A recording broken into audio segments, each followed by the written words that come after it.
오르바는 자신의 앞날을 위해, 자기의 유익을 위해 늙고 지쳐있는 시어머니를 남겨둔 채로 결국 떠납니다. 사람으로서의 지켜야 하는 도리보다는 자기 잘되는 것만을 최우선시하며 떠납니다. 하나님께서는 이런 상태의 오르바와 같은 사람을 보호해 주실 이유가 없는 것입니다. 반면에 룻의 고백을 들으셨지요? 16절, 17절만 다시 봅니다.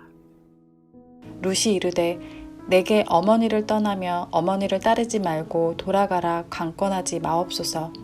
어머니께서 가시는 곳에 나도 가고 어머니께서 머무시는 곳에서 나도 머물겠나이다. 어머니의 백성이 나의 백성이 되고 어머니의 하나님이 나의 하나님이 되시리니 어머니께서 죽으시는 곳에서 나도 죽어 거기 묻힐 것이라. 만일 내가 죽는 일 외에 어머니를 떠나면 여호와께서 내게 벌을 내리시고 더 내리시기를 원하나이다 하는지라. 이런 룻과 같은 사람은 끝까지 보호해 주시고 지켜 주시는 것입니다.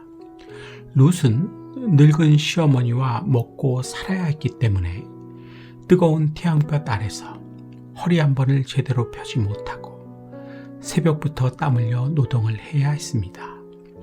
더구나 남편 없는 이방인 과부라는 조롱도 받아가면서 그렇게 불쌍하게 살았던 것입니다. 왜죠?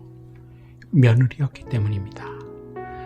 며느리로서 지켜야 할 도리를 다하고 싶었기 때문입니다.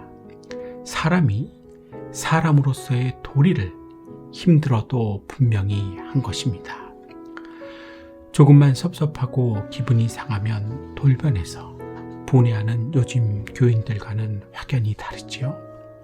우리가 룻기를 묵상해야 하는 이유가 바로 여기에 있는 것입니다.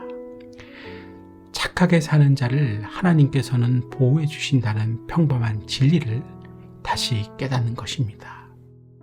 우리는 교회를 내 뜻을 이루기 위해서 다닙니다. 그래서 내 뜻이 하나님의 뜻과 충돌을 하면 어떻게 합니까?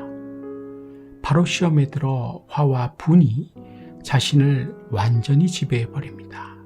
얼굴에 다 나타납니다.